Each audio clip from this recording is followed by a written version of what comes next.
বন্ধুরি আমার মা জননী এক একজন সাহাবাকে যখন জিজ্ঞেস করে, ওই সাহাবা বলে, মা আপনার মালিক ইসলামের যুদ্ধের জন্য যুদ্ধ করতে করতে শাহাদাত বরণ করলো। মা গো, আপনি তো শহীদের মা হয়েছেন, শহীদের জননী হয়েছেন। মা আপনি ধন্য হয়ে যান। মা জননী যেতে যেতে শেষ পর্যন্ত দেখতে পেলেন আল্লাহর রাসূলের প্রিয় বন্ধু হযরতে খাজা আবু বকর সিদ্দিক রাদিয়াল্লাহু তাআলা আসতেছেন। জোরে বলো। JAH মিডিয়া সুন্দর আদর্শময় জীবন করতে ও সাজাতে একটি বিশ্বস্ত ইউটিউব চ্যানেল। মোবাইল 01819162707, 01710114020। মা মনে করলেন সকল সাহাবায়ে কেরামের দেখার ভুল হলেও সিদ্দিক আকবরের দেখা ভুল হবে না। ওনার জবান দিয়ে কখনো মিথ্যে বের হবে না, কারণ ওনাকে সিদ্দিক লকাব দিয়েছেন স্বয়ং আল্লাহ। আর জোরে বন্ধুরি আমার মা জননী যখন সিদ্দিক আকবরের সামনে গেলেন, আবু বকর সিদ্দিক রাদিয়াল্লাহু তাআলাকে সালাম দিয়ে বললেন, ওগো আবু বকর সিদ্দিক, আল্লাহর নবীর প্রিয় বন্ধু, ওগো আবু বকর, আমি জানি আপনার জবান মোবারক দিয়ে কখনো মিথ্যে কথা বের হবে না। ওগো আবু বকর শুনো, এক একজন সাহাবাকে জিজ্ঞেস করলাম আমার মালিকের কথা, এরা বলল আমার মালিক নাকি যুদ্ধে শাহাদাত বরণ করেছে। ও আবু বকর, শেষ ভরসা হলেন আপনি, আপনার কাছ থেকে জিজ্ঞেস করে আমি মা আর কারো কাছে জিজ্ঞাসা করব না। ও আবু বকর, আপনি বলে দিন আমার মালিক কি জিন্দা নাকি শহীদ হয়েছেন। মা জননীর কথা শুনে আবু বকর সিদ্দিক মা জননীর কপাল দেখে ফেললেন। আবু বকর সিদ্দিক যদি বলে ওনার সন্তান শাহাদাত বরণ করলো, সাথে সাথে মা জননীও দুনিয়া থেকে ইন্তেকাল করে ফেলবেন, স্ট্রোক করে ফেলবেন। এই জন্য আবু বকর সিদ্দিক কতক্ষণ মায়ের চেহারার দিকে তাকায় আর কতক্ষণ লামকানের দিকে তাকায়, আল্লাহর দিকে তাকায়, বলে আল্লাহ আমি আবু বকর সিদ্দিককে লকাব দিয়েছো তুমি, ওগো আল্লাহ আমাকে সিদ্দিক লকাব দিয়েছো তুমি, আল্লাহ জানি না কোন ফয়সালা তুমি করবে। ও আল্লাহ, আমি এই মাকে নিরাশা করতে পারবো না।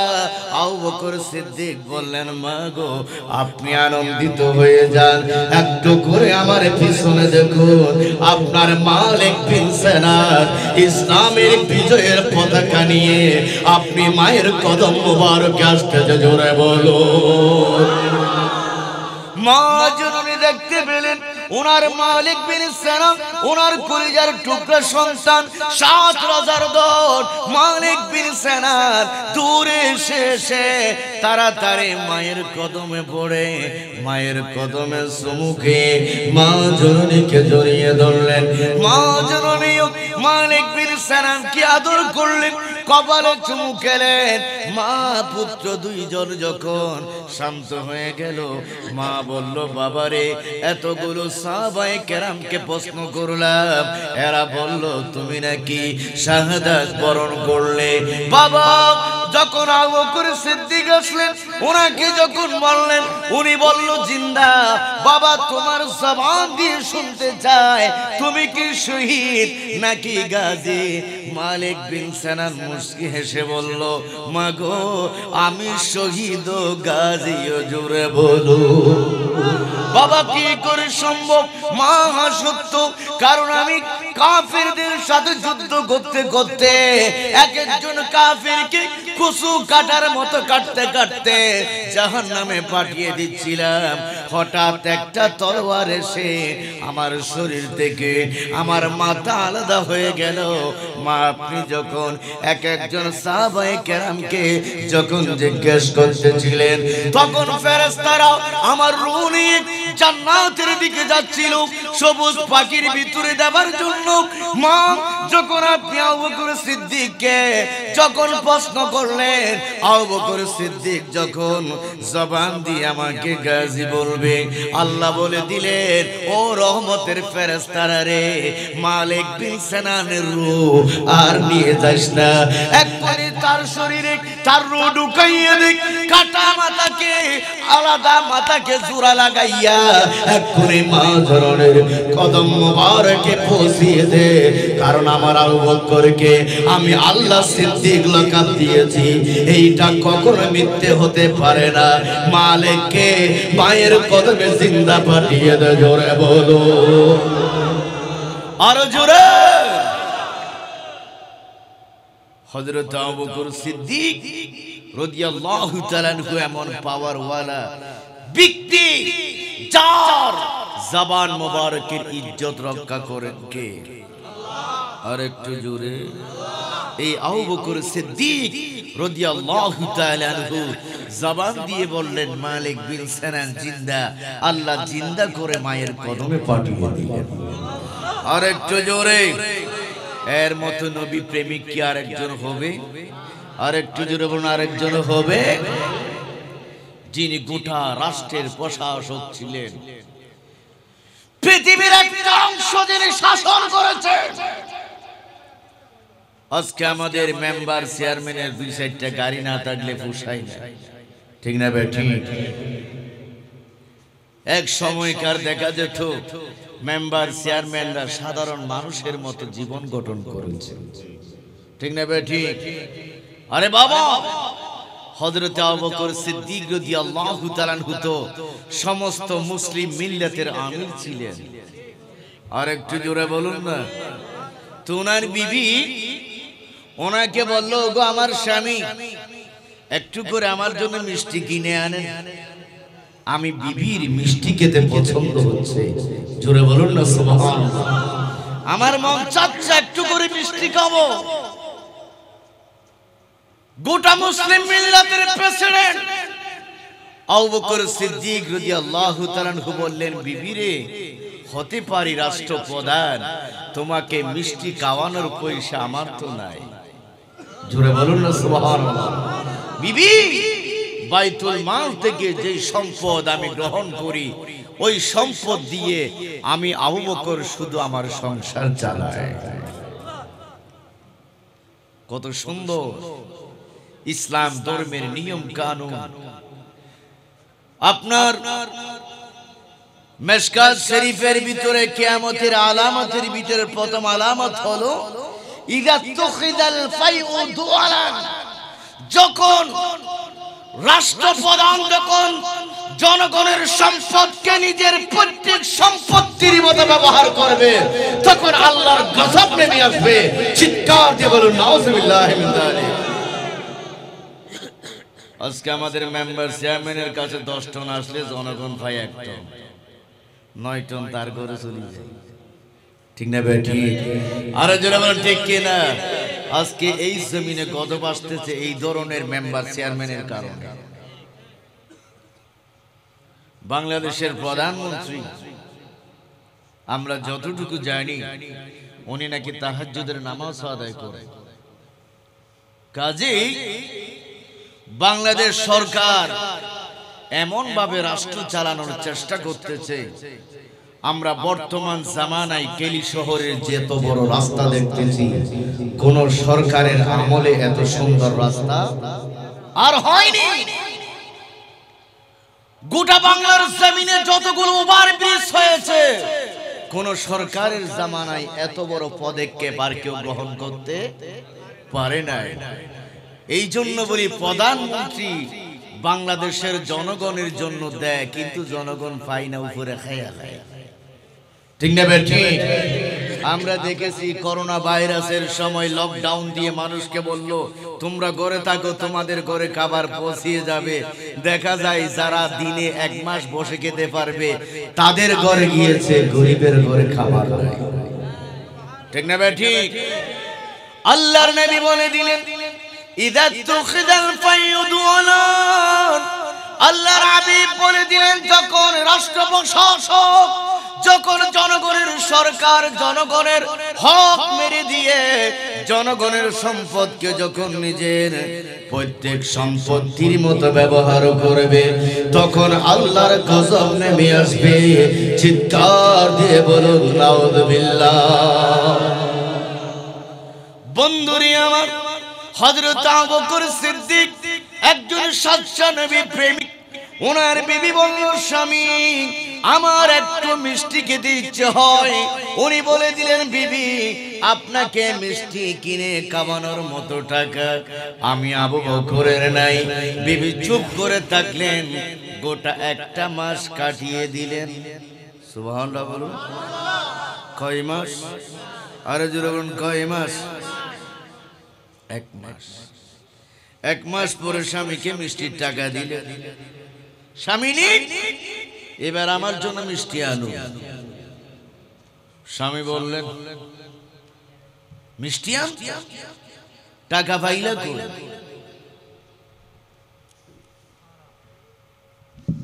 টাকা পাইলা কই? কি বাবা, এটা সামনে যেতে হচ্ছে, এটা এমন ভাবে গলা টানতেছে। আপনি আসছেন কথা বলতে, আপনি আসছেন কথা বলতে সামনে, মাইকের জন্য আলাদা স্পিকার দেন না কেন? আল্লাহুম্মা সাল্লি মাওলানা মুহাম্মদ ওয়া আলা।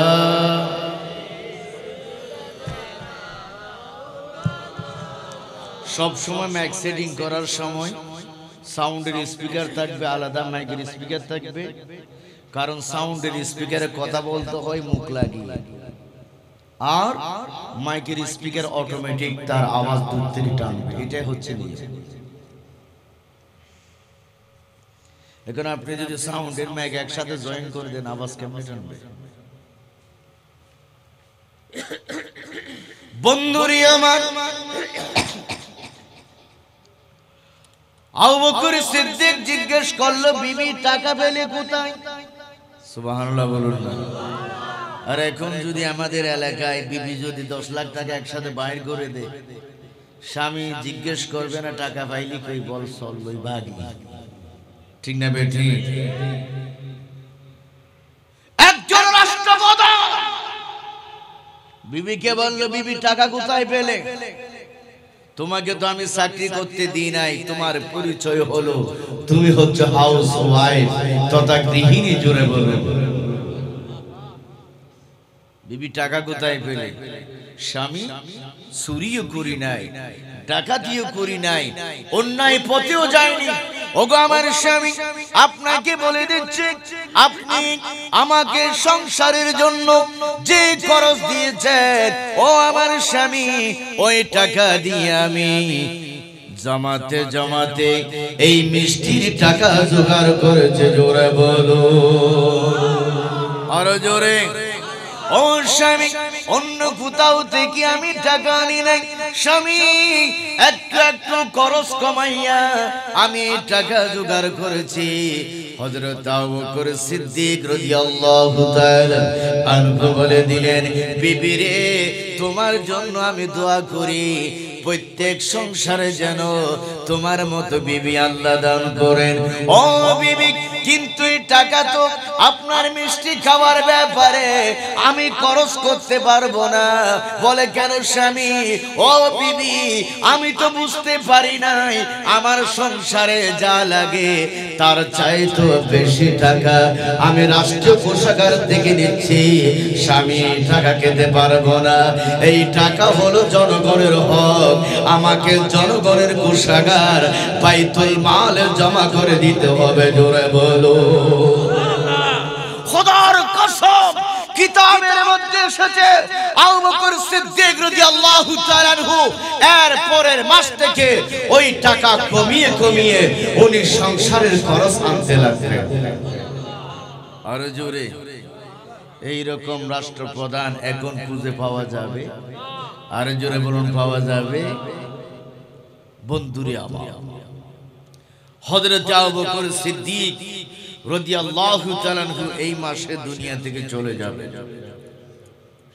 অসুস্থ হয়ে গেলেন।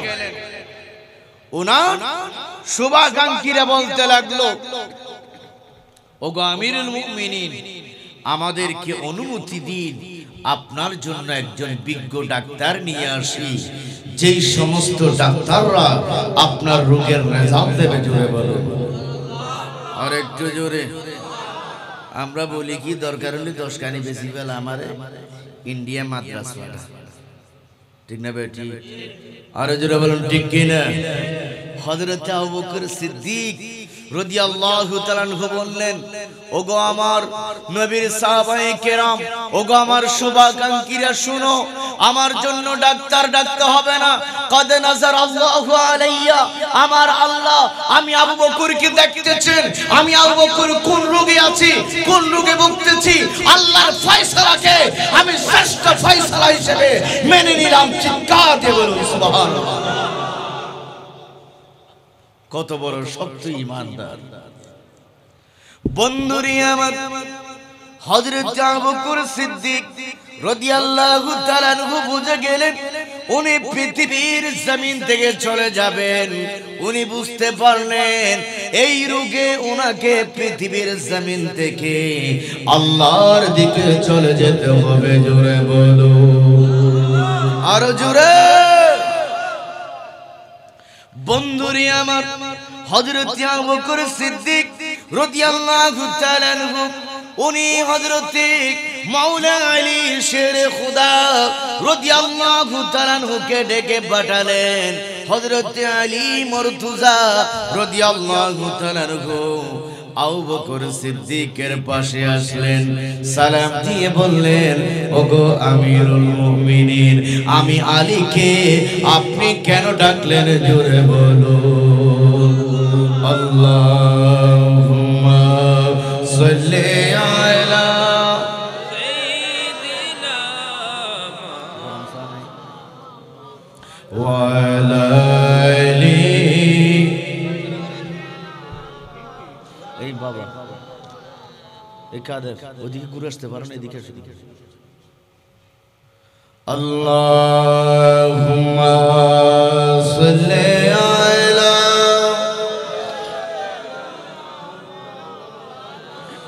ওয়া আলা আলি সাইয়্যিদিনা ইয়া রাসূলাল্লাহ ইয়া হাবিবাল্লাহ ইয়া রাসূলাল্লাহ ইয়া হাবিবাল্লাহ। অন্ধকার কবরে যখন দিবে আমারে নবী লইয়া গোকুলে, গোলাম বলিয়া করিব সালাম কদম ধরিয়া। ইয়া রাসূলাল্লাহ ইয়া রাসূলাল্লাহ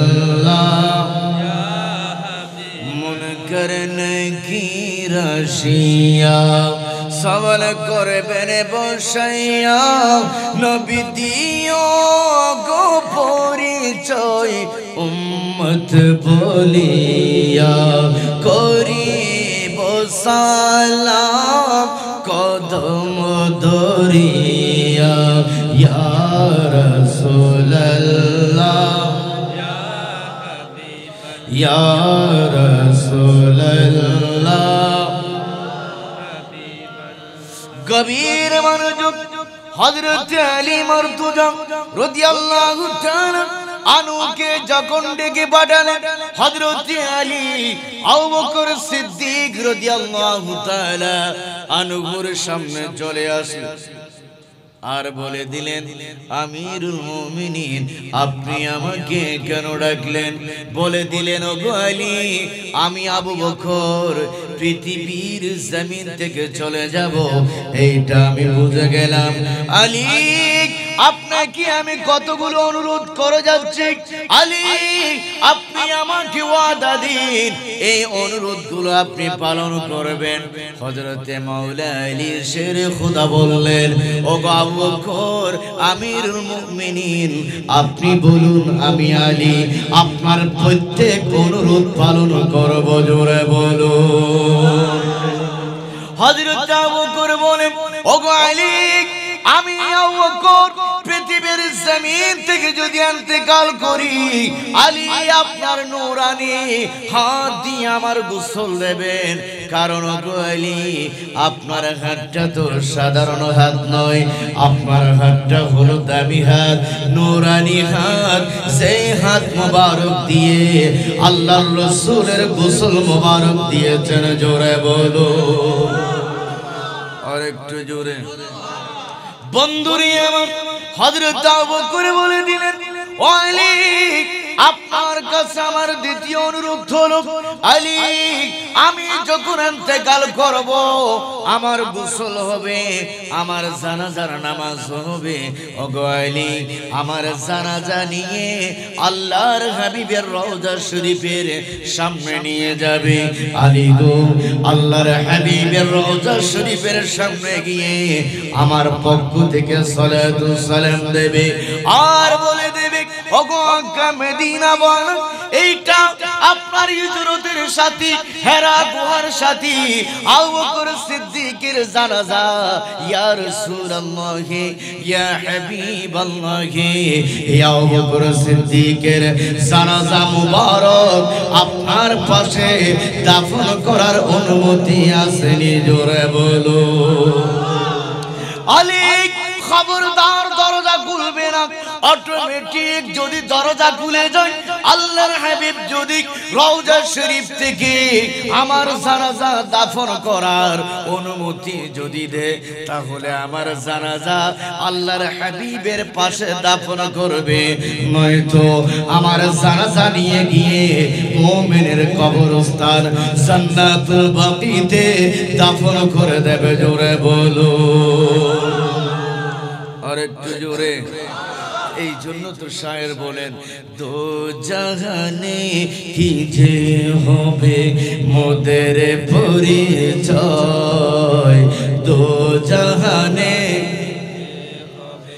আমার পরিচয়, প্রিয় নবীর গোলাম ছাড়া অন্য কিছুই নয়, প্রিয় নবীর অন্য কিছুই নয়, দো জাহানে কি যে হবে আমার পরিচয়, দো জাহানে কি যে হবে আমার পরিচয়, প্রিয় নবীর গোলাম ছাড়া অন্য কিছুই নয়, প্রিয় নবীর গোলাম ছাড়া।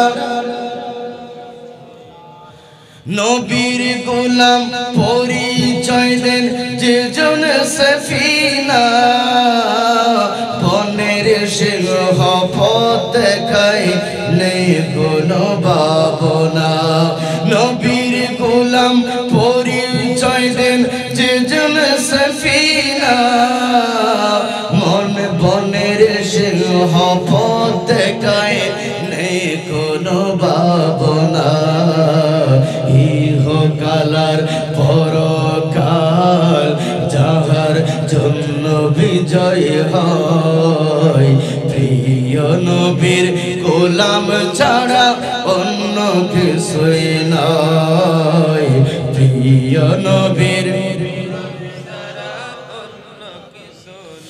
ভাগ্য যদি প্রসন্ন হয় নবীর গোলামি, ভাগ্য যদি প্রসন্ন হয় নবীর গোলামি, নূর নবীজির গোলাম হওয়া রাজার চেয়েও দামি, নূর নবীজির গোলাম হওয়া রাজার চেয়েও দামি।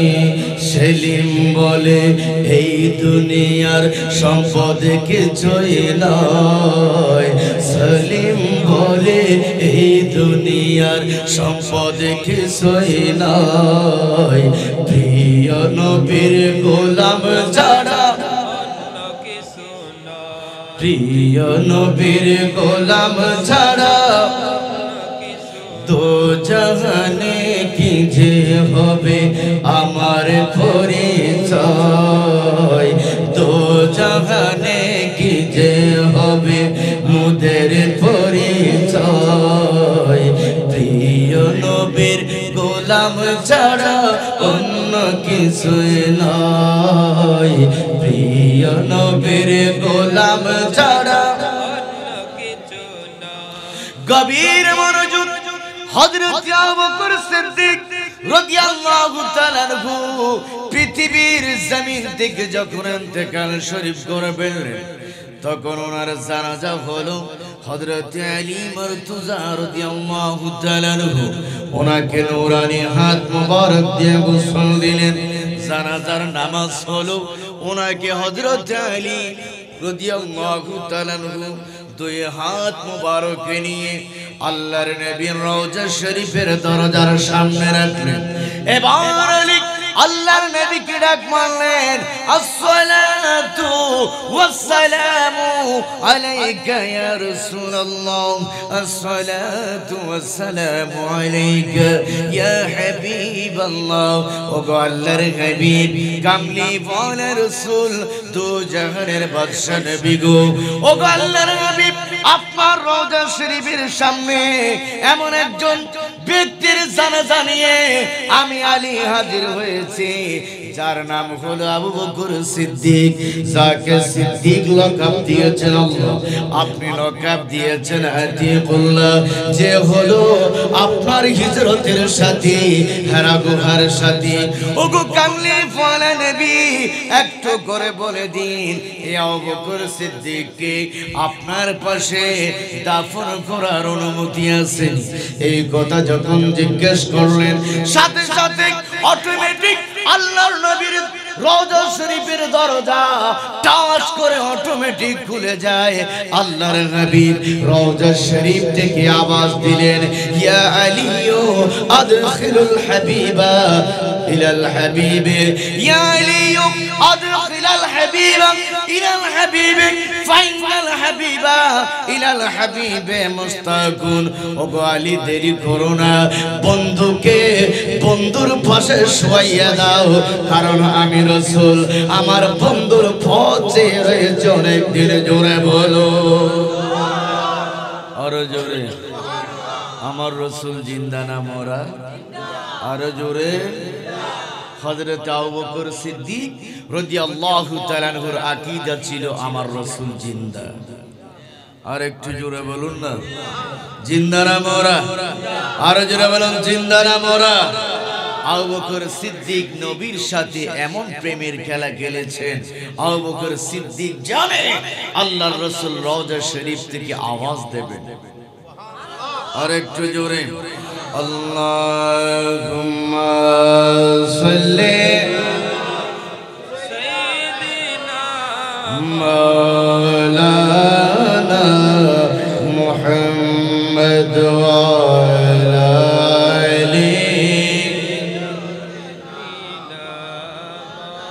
এই জন্য তো আমরা বলি মদিনার গোলামি আমায় দে ও মুর্শিদ কিবলা মদিনার গোলামি আমরা মদিনার গোলামি চাই কি চাই না আর যারা বলেন চাই কি চাই না যদি চেয়ে থাকি সকলেই বলি মদিনার গোলামি ও মুর্শিদ মোরে মদিনার গোলামি মদিনার গোলামি আমায় দে ও মুর্শিদ মোরে মদিনার গোলামি ও মদিনা মুনাওয়ারা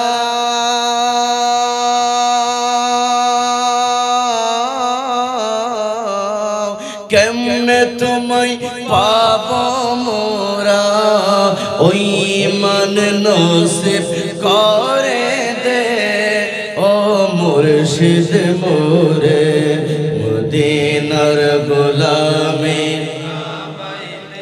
মদিনার গোলামি আমায় দে ও মুর্শিদ মোরে মদিনার গোলামি সোনা চাই না রূপা চাই না চরণ দুলি এই কামনা সোনা চাই না রূপা চাই না চরণ দুলি এই কামনা ভাঙ্গা কপাল জোড়া লাগাই দে ও মুর্শিদ মোরে মদিনার আমায় দে মদিনার গোলামি ও মুর্শিদ মোরে মদিনার গোলামি আল্লাহুম্মা সাল্লি মাওলানা মুহাম্মদ ওয়া আলা আলি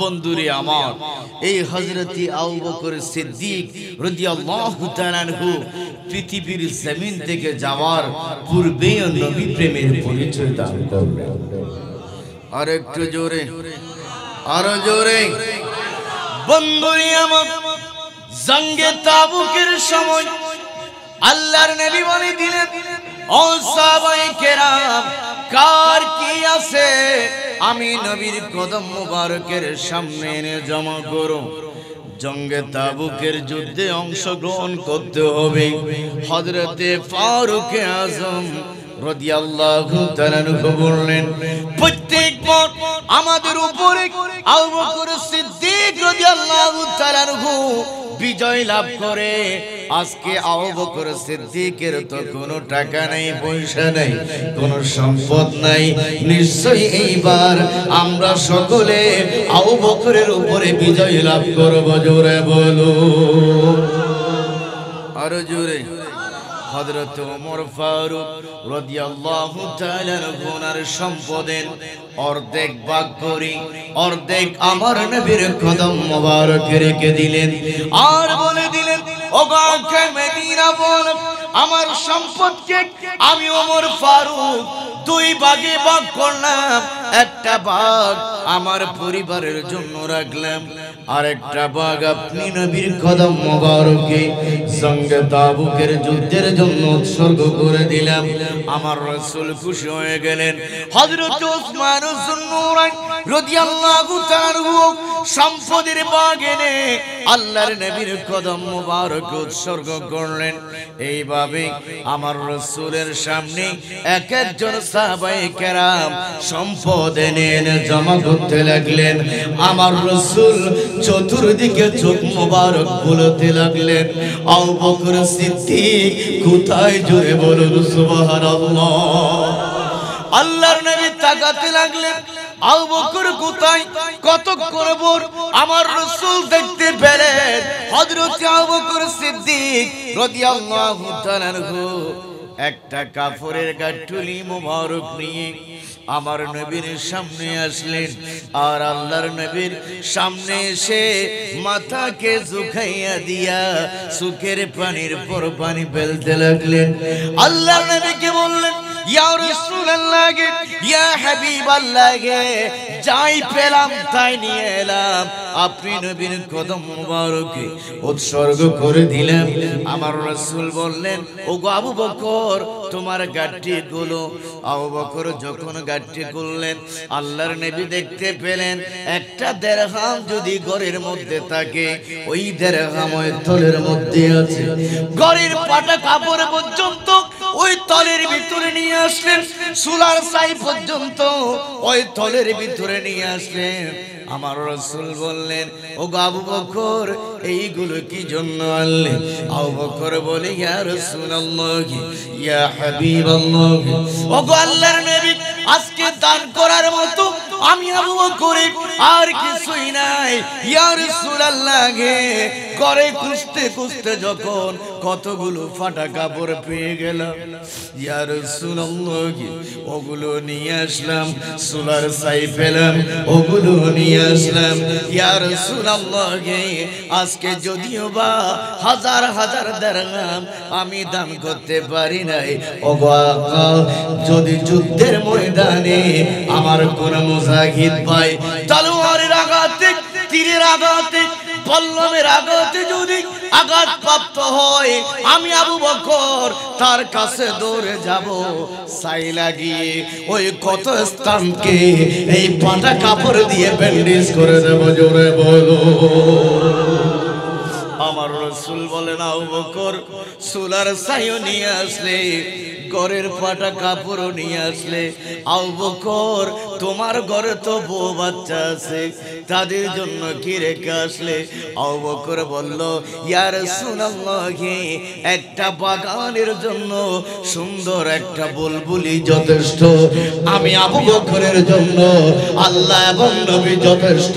আমার পরিবারের জন্য আমি আল্লাহ এবং রাসূলকে রেখে এসেছি। জোরে বলো আল্লাহুম্মা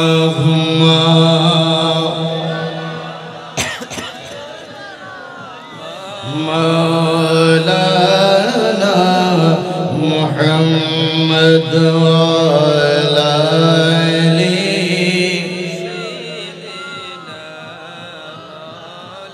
এই জন্য তো কবি বলেন, জ্ঞানী মহাজ্ঞানী যারা বিশ্ব চালায়। সবাই বলুন না, সবাই বলেন, যারা জ্ঞানী গুণী, যারা বিশ্বটাকে চালায়। জ্ঞানী মহাজ্ঞানী যারা বিশ্ব চালায়, আমার নবীর কদমে তারা মাথা ঝুঁকায়, মাথা ঝুঁকায়। জ্ঞানী মহাজ্ঞানী যারা বিশ্ব চালায়, আমার নবীর কদমে তারা মাথা ঝুঁকায়, মাথা ঝুঁকায়। সুবহানাল্লাহ।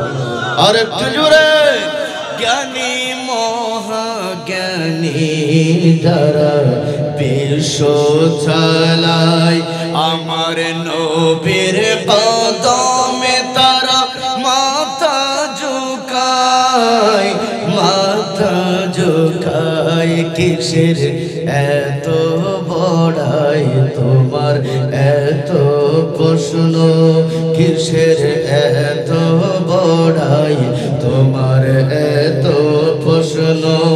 নবীর গোলাম হয়ে যাও, হবে ধন্য, হবে ধন্য।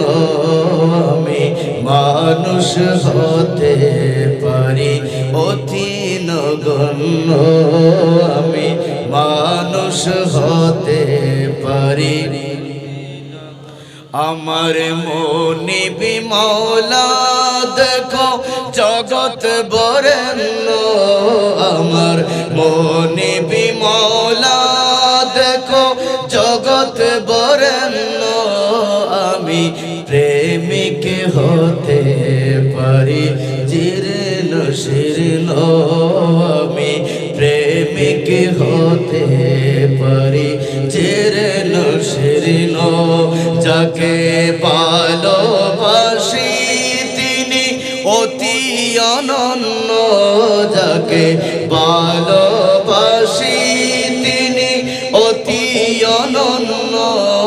আমি মানুষ হতে পারি অতি নগণ্য, আমি মানুষ হতে পারি অতি নগণ্য। আল্লাহুম্মা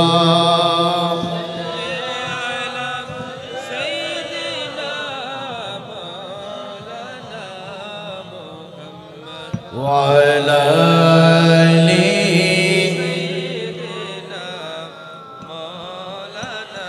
अरे আমার आला हजरत কত সুন্দর করে বলেন दिल है वो दिल जो तेरी याद से मामूर रहा दिल है वो दिल जो तेरी याद से मामूर रहा सर है वो सर जो तेरे सर है वो सर जो तेरे कदमों पे कुर्बान हो गया नेमती बांटता जैसे सिमते बजी शान हो गया साथ ही मुंशी रहमत का कलम दान हो गया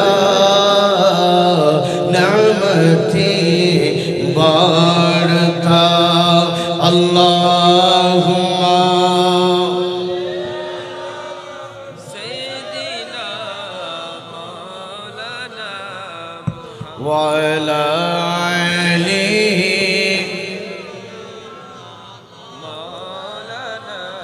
আমার আলা হযরত বলতে লাগলেন আমি ওই অন্তরকে অন্তর বলবো যে অন্তরে সর্বদা নবী প্রেম থাকে আর একটু জোরে বলুন না যে অন্তরে সর্বদা হায়াতুন নবীর প্রেম দিয়ে পরিপূর্ণ থাকে আমি আলা হযরত ওই অন্তরটাকে অন্তর বলবো আর আমি আলা হযরত তো ওই জীবনটাকে জীবন বলবো ওই মাথাকে মাথা বলবো যে মাথাটা আল্লাহর নবীর কদমে কুরবান হয়ে যায় আর একটু জোরে দিল হ্যায় वो दिल जो तेरी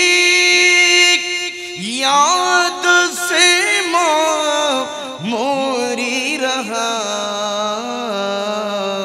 सर है वो सर जो तेरे सर है वो सर जो तेरे कदमों पे कुर्बान हो गया नेमती बांटता जैसे सिमते बजी शान हो गया साथ ही मुंशी रहमत का कलम दान हो गया नेमती बाढ़ता अल्लाहुम्मा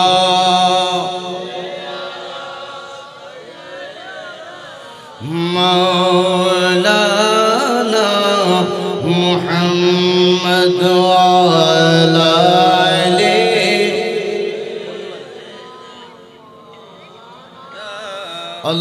अल्लाहुम्मा सल्ली अला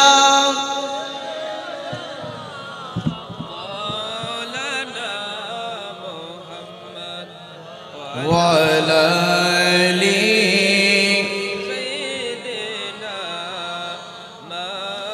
নবীর গোলাম হলে লাভ না ক্ষতি আর একটু জোরে বলেন লাভ না ক্ষতি আরে বাবারে যারা নবীর গোলাম হয় তারা কখন মরবে তারা অপকটে বলে দিতে পারে আর একটু জোরে বলুন না ঠিক না বে ঠিক আমরা জানি হযরতে খাজা সৈয়দ আনোয়ারুস সাফা রাহমাতুল্লাহি তাআলা আলাইহি প্রত্যেক বছর উরস করতেন মাঘ মাসের 4 তারিখ কয় তারিখ একটু জোরে বলুন কয় তারিখ আমার মুরব্বিরা ভালোভাবে জানেন হঠাৎ উনি বলে দিলেন যে বাবারে আপনাদের আসতে তো কষ্ট হয় শীতের মৌসুম অতিরিক্ত শীত যদি একটু তারিখটা নারী দি কেমন হয় মুরিদানেরা বলল, হুজুর আপনি যাই করবেন তাই আমরা মেনে নেব। জোরে বলুন না, আরেকটু জোরে।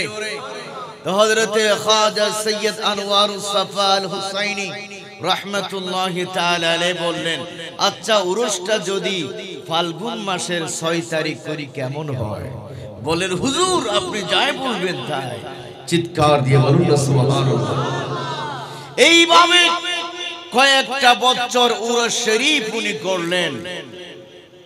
এক বছর অর্থাৎ 1971 সাল 18 ফেব্রুয়ারি 6 ফাল্গুন জুমাবার মাগরিবের সময় কয়েকটা জায়গা থেকে মুরিদানরা হাদিয়া নিয়ে উপস্থিত।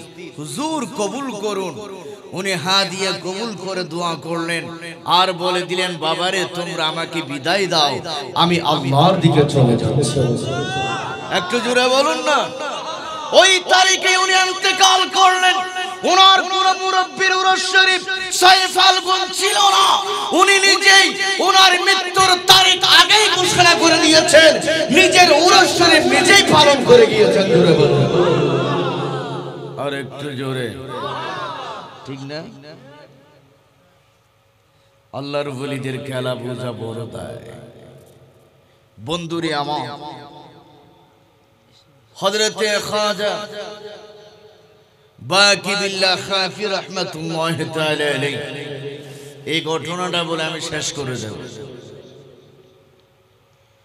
দিল্লির জমিনের অনেক বড় পীরে কামেল, উনি ওনার খাদেম নাসিরউদ্দিনকে ডাকলেন, বাবা নাসির একটু এদিকে আসো। নাসিরউদ্দিন আসলেন, বলে দিলেন, বাবা আমি কালকে যোহরের নামাজের পরে ইন্তেকাল করে ফেলব। আর একটু জোরে, এই বাবা নাসির আমার ইন্তেকাল হবে, আমার গোসলের ব্যবস্থা হবে, কিন্তু নাসির বাবা তোমার কাছে আমি একটি আরজি রেখে যাচ্ছি। ও বাবা আমার ওসিয়তটা শোনো, আমার জানাজায় লক্ষের মতো মানুষ হবে, কিন্তু আমার জানাজার নামাজের ইমাম হবে একজন। সুবহানাল্লাহ বলো। বাবা ইমামের বৈশিষ্ট্য হলো যে জীবনে কোনোদিন একটা রাকাত নামাজ কাজা করে নাই, একটা ওয়াক্ত নামাজ কাজা করে নাই। বাবারে 5 ওয়াক্ত ফরজ নামাজ নয়, শুধু যার জীবনে তাহাজ্জুদের নামাজও ছেড়ে দেয়নি। চিৎকার দিয়ে বলুন সুবহানাল্লাহ। নাসিরউদ্দিন বলে, হুজুর আমরা তো অনেকে ঠিক মতো ওয়াক্ত নামাজ আদায় করতে পারি না, তাহাজ্জুদের নামাজও ছেড়ে দেয়নি, এই রকম ইমাম কোথায় পাবো? আমাদেরকে একটু করে বলে দিন। হযরতে খাজা বাকিবিল্লাহ খাফি বলে দিলেন, ওগো আমার নাসির শোনো, যদি এই রকম কোন ইমাম পাওয়া না যায়, আমার জানাজার নামাজের দরকার নাই, একজন একজন দোয়া করে করে চলে যাবে, আমার জানাজার নামাজের ইমামতির প্রয়োজন নাই। হযরতে খাজা বাকিবিল্লাহ খাফি রাহমাতুল্লাহি তাআলা আলাইহি পৃথিবীর জমিন থেকে ইন্তেকাল করে ফেললেন। ওনার গোসলের ব্যবস্থা হলো, কাফন পরানো হলো, ওনাকে কাঁধের উপরে নিয়ে জানাজার মাঠে নিয়ে যাওয়া হলো।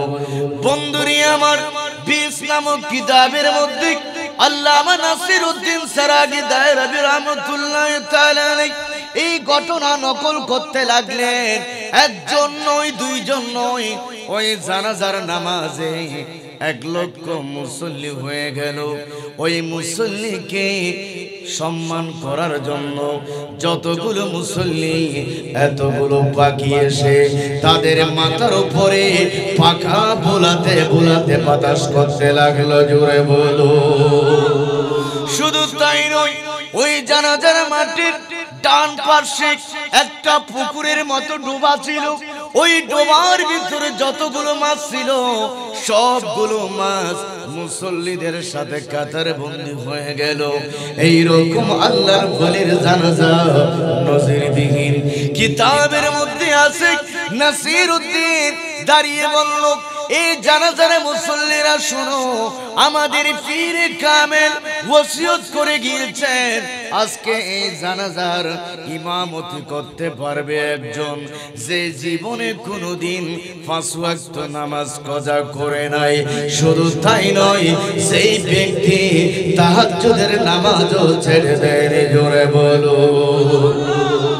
জানাজার মুসল্লি একজন আর একজনের দিকে তাকাতে লাগলো।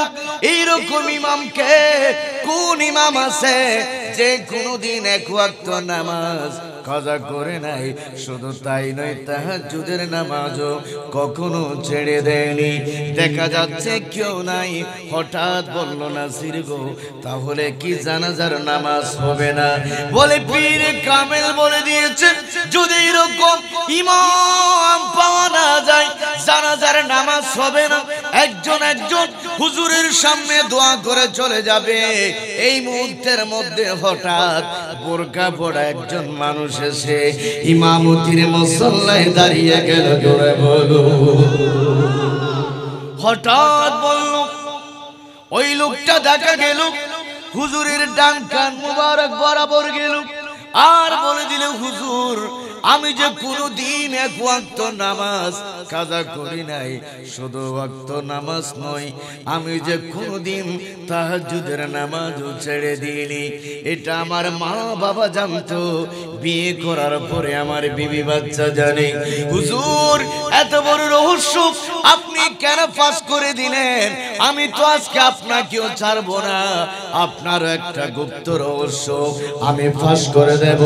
হযরতে খাজা নাসিরউদ্দিন বললেন, উনি বলে দিলেন, ওই ব্যক্তিটা বলল, সাথে সাথে বলল, এই জানাজার মুসল্লিরা শোনো, তোমাদেরকে বলে দিচ্ছি, আমাদের পীরে কামেলের জানাজার পাশে যারা আজকে জানাজার নামাজ পড়তে এসেছো, সকলে শোনো, তোমাদেরকে বলে দিচ্ছি, প্রত্যেক বৃহস্পতিবার তাহাজ্জুদের টাইমে যদি আমাদের পীরে কামেলের ডান পাশে বসে যদি কলব পায় কলব, সিনা বে সিনা যদি ফয়েজ নামার উদ্দেশ্যে মুরাকাবায় যদি বসে যাও, আল্লাহর কসম করে বলতেছি, আমাদের পীরে কামেলের রওজা থেকে বাকি বিল্লাহ খাফি জিকির বের হবে। জোরে বলুন সুবহানাল্লাহ। এই মুহূর্তের মধ্যে জানাজার মুসল্লিরা বলল, বুঝতে পারলাম হুজুর, ওনার রওজা শরীফ থেকে বাকি বিল্লাহ খাফি আওয়াজ বের হবে, কিন্তু আপনি তো বুরকা পড়া, আপনাকে তো ছিলাম না। অসীম ইমামের পিছনে কি করে আমরা ইক্তেদা করতে পারি? সুবহানাল্লাহ বলুন। আরেকটু জোরে। বন্ধুরি আমার, এই কথা যখন বলল, ওই জানাজার নামাজের ইমাম যখন নেকাব খুলে চুড়ে মারল, লক্ষ মুসল্লি অবাক হয়ে গেল, কাকে আমরা আজকে ইমাম হিসেবে দেখতেছি? লোকটা তো যেমন তেমন লোক নয়, উনি যে যিনি জীবনে 1 ওয়াক্ত নামাজ ছেড়ে দেয়নি, এমনকি যেই ব্যক্তি তাহাজ্জুদের নামাজও ছেড়ে দেয়নি, এই ব্যক্তি তো আর কেউ নয়, উনি তো হচ্ছেন দিল্লির বাদশা নাসিরউদ্দিন। আরো জোরে। একজন রাষ্ট্র প্রশাসক যিনি জীবনে 1 ওয়াক্ত নামাজ ছেড়ে দেয়নি, তাহাজ্জুদের নামাজও ছেড়ে দেয়নি, এই রকম রাষ্ট্র প্রশাসক যদি দেশে থাকে, দেশটায় শান্তি আসবে না অশান্তি আসবে? আরো জোরে বলুন। এই জন্য হযরত আবু বকর সিদ্দিক রাদিয়াল্লাহু তাআলা আনহু এমন একজন ব্যক্তি ছিলেন যার নামাজের মধ্যে 1টা ওয়াক্ত নামাজ কখনো কাজা হয়নি। আমার রাসূলের আদর্শের বাইরে 1 কদম যিনি পা রাখেন নাই, উনি হচ্ছেন হযরতে খাজা আবু বকর সিদ্দিক রাদিয়াল্লাহু তাআলা। জোরে বলুন। এই জন্য আমার আল্লাহ বলে দিলেন, মাইয়ুতি'আর রাসূলা ফাকাদ আতাআল্লাহ, যে আমার হাবিব আমার কামলিওয়ালা নবীর অনুসরণ করেছে, নিশ্চয় সে আমি আল্লাহর অনুসরণ করবে। আল্লাহ পাক আমাদের সকলকে কবুল করুন।